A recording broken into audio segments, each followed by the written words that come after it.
ચલો આજે આપણે આગળ વધીએ અને હવે આજે દાખલો પૂછ્યા છીએ આપણે 57મો.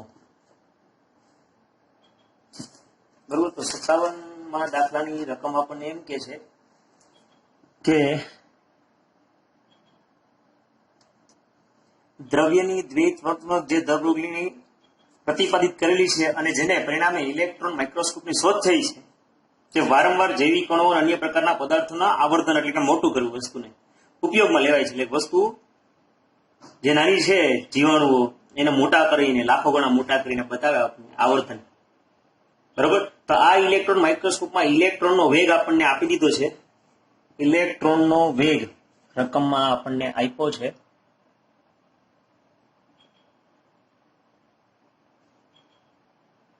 ઇલેક્ટ્રોનનો વેગ v બરાબર આપણને આપેલું છે 1.6 ગુણ્યા 10⁶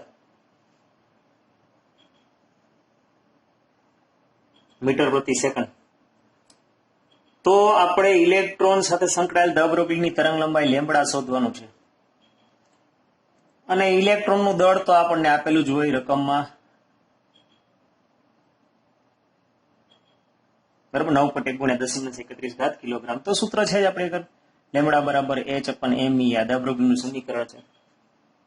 ખાલી કિંમત મૂકવાની છે 6.626 ગુણ્યા 10⁻34 જૂલ ઇન્ટુ સેકન્ડ ભાગ્યા 9.1 ગુણ્યા 10⁻31 અને v એટલે 1.6 ગુણ્યા 10⁶.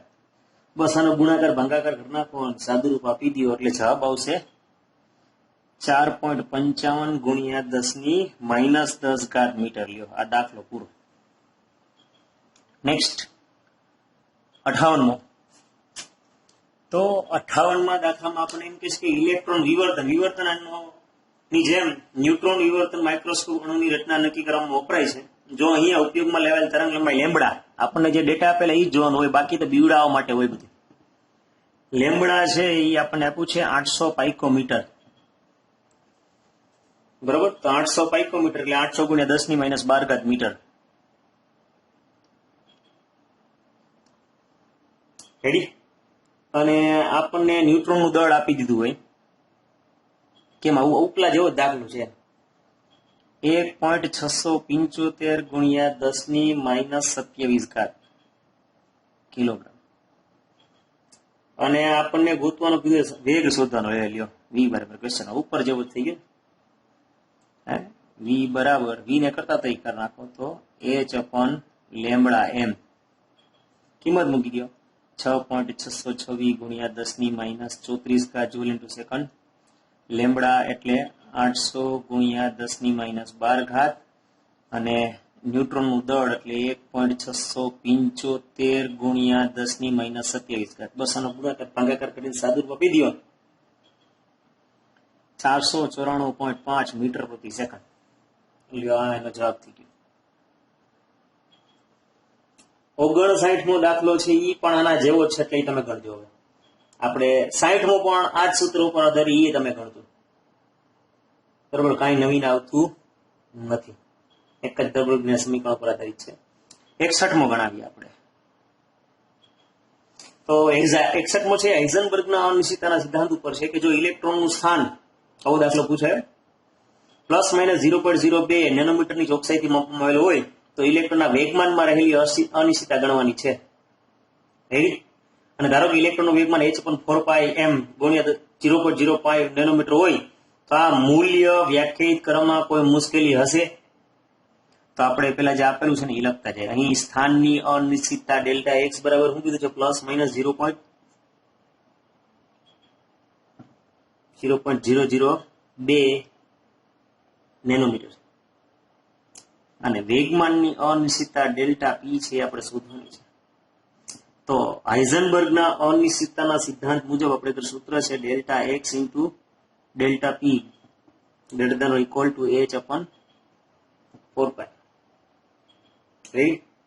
તો ડેલ્ટા પી શોધવાનું છે એટલે ડેલ્ટા એક્સ ની છેદમાં જવા દઈએ.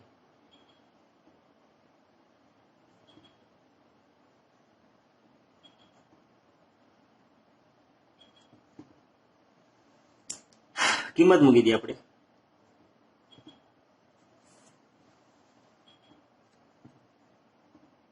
6.6 624 ગુણ્યા 10⁻34 પાય એટલે 3.14 ને ડેલ્ટા એક્સ એટલે 0.002 ગુણ્યા 10⁻9 નેનોમીટર એટલે આપણે મીટરમાં રૂપાંતર કર્યો.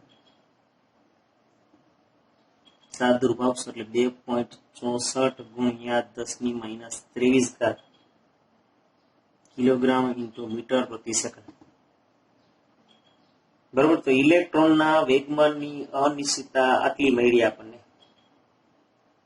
તો ઇલેક્ટ્રોનનું વેગમાન આપણને શોધવાનું કીધું. વેગમાન કીધું છે. હા, વેગમાનની અનિશ્ચિતતા શોધવાની છે. તો વેગમાનની અનિશ્ચિતતા મળી ગઈ.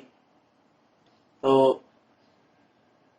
આ જે જવાબ હોય ડેલ્ટા પી ઇલેક્ટ્રોનના વેગમાનની અનિશ્ચિતતા બરાબર પ્લસ માઇનસ 2.64 ગુણ્યા 10⁻23 કિલોગ્રામ ઇન્ટુ મીટર પ્રતિ સેકન્ડ. આ જવાબ એવો. તો તેથી ઇલેક્ટ્રોનનું વેગમાન બરાબર h/4π ગુણ્યા 0.005 ગુણ્યા 10⁻9 જે બીજો ફકરો છે ને એમાં કીધું ને h/0.05 નેનોમીટર. બરાબર. તો આનું સાદુરૂપ આપો તો જવાબ આવે 1.05 ગુણ્યા 10⁻24 કિલોગ્રામ ઇન્ટુ મીટર પ્રતિ સેકન્ડ. તો જોઈ લ્યો આ જે જવાબ આવ્યો 2.64 ગુણ્યા 10⁻23 ને 1.0 બરાબર. તો આ ઇલેક્ટ્રોનના વેગમાનનું મૂલ્ય તેની અનિશ્ચિતતાના મૂલ્ય કરતા કેવું છે તો કે ઓછું. 24 એટલે કેવું કહેવાય? તેવી કરતા તો ઓછું જ કહેવાય ને. તો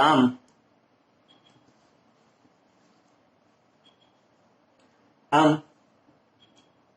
ઇલેક્ટ્રોનના વેગમાનનું મૂલ્ય તેની અનિશ્ચિતતાના મૂલ્ય કરતા ઓછું છે. બરોબર. તો આ મુશ્કેલી થાય. ચાલો નેક્સ્ટ એના પછીનો 62મો છે.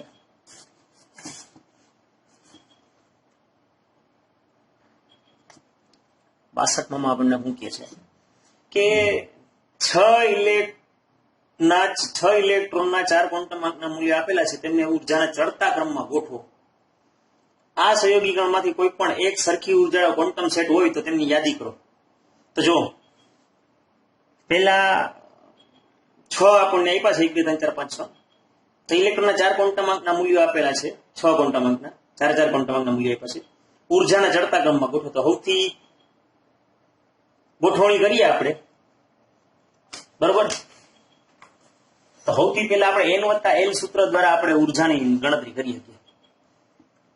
બરોબર. ઇલેક્ટ્રોનની ઉર્જા n+l સૂત્ર દ્વારા આપણને મળે. ચાલો પેલા સેટમાં આપણે n+l જોઈએ. તો n કેટલા 4 છે અને l કેટલા છે 2 છે. બરોબર ને. પેલા સેટમાં તો પેલામાં n+l નું મૂલ્ય 4+2 એટલે શું થઈ ગયું 6. સેમ એવી જ રીતના બીજામાં n+l એટલે શું થાય તો કે 3+2 એટલે 5. ત્રીજામાં 4+1 એટલે 5. ચોથામાં 3+2 એટલે 5. પાંચમામાં 3+1 એટલે 4 અને છઠ્ઠામાં 4+1 એટલે 5. બરોબર. હવે શક્તિનો આપણે ક્રમ ગોઠવીએ. બરોબર. તો સૌથી હાઈએસ્ટ તમે જોઈ શકો છો કે ભાઈ 5 છે. બરોબર. કેનું n+l નું મૂલ્ય સૌથી વધુ તો કે 6 છે. પછી 5 આવે. 4 કેટલામાં 1 માં જ છે. બરોબર ને. 4 કેમાં છે? શક્તિનો ચડતો ક્રમ ગોઠવવાનો છે. અને જો બે ના મૂલ્ય હરખા આવતા હોય બરોબર તો જેમાં n નું મૂલ્ય વધારે હોય એ મૂલ્યને આપણે ગણતરીમાં લેવાનું છે. તો શક્તિનો ચડતો ક્રમ આપણે લખીએ તો શું થાય 5 કરતા 4 વધારે બરાબર આ જે નંબર લખું છે એ જે 5 આપણે આંકડા આપ્યા ને 1 થી 6 એ નંબર આપું છું, ક્રમાંક વાળા છે બરોબર. તો એ પ્રમાણે જુઓ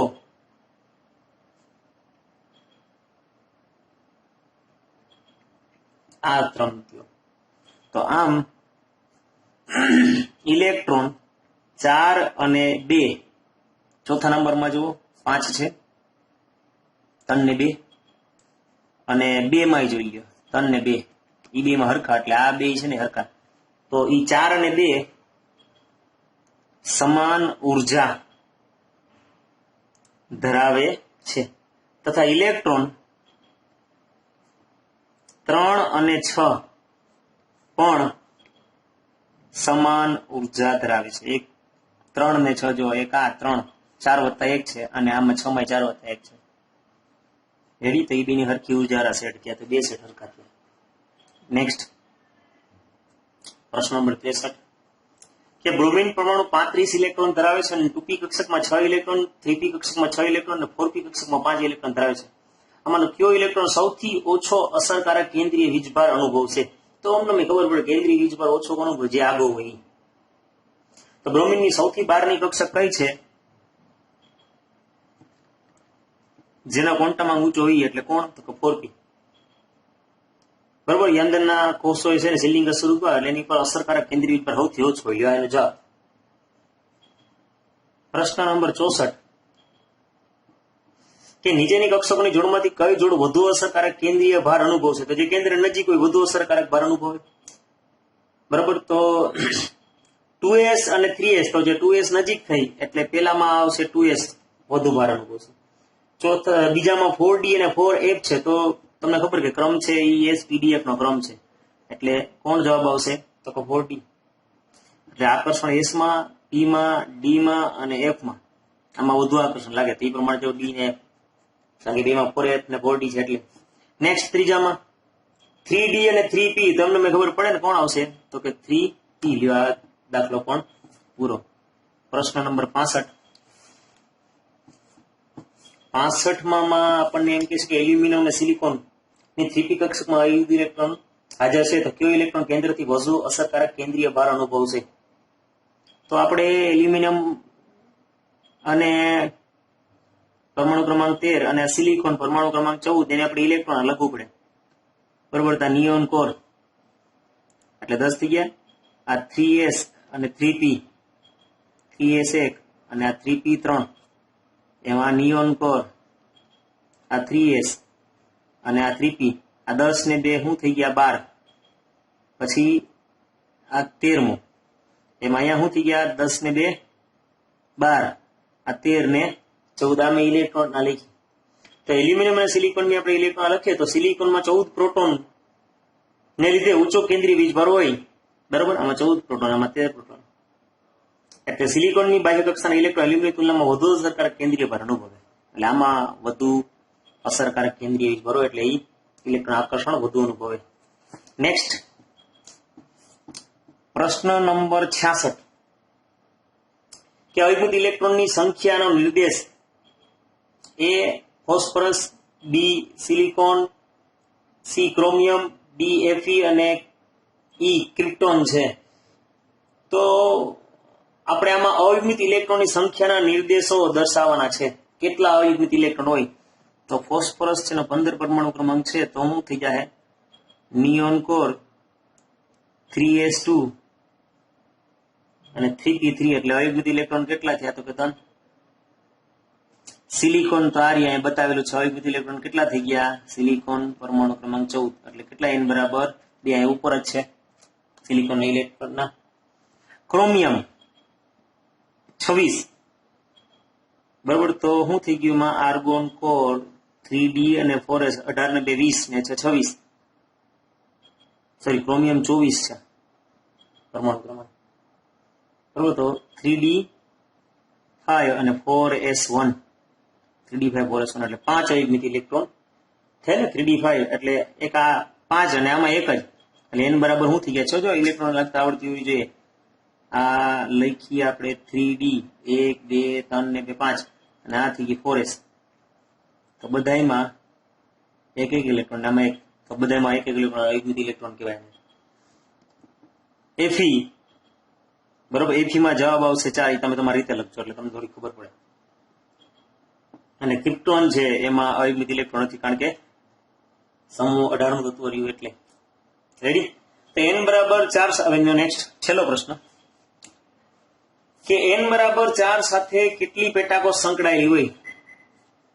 બી n બરાબર 4 ધરાવતા પેટાકોષમાં ms નું મૂલ્ય -1 ધરાવતા કેટલા ઇલેક્ટ્રોન હોય?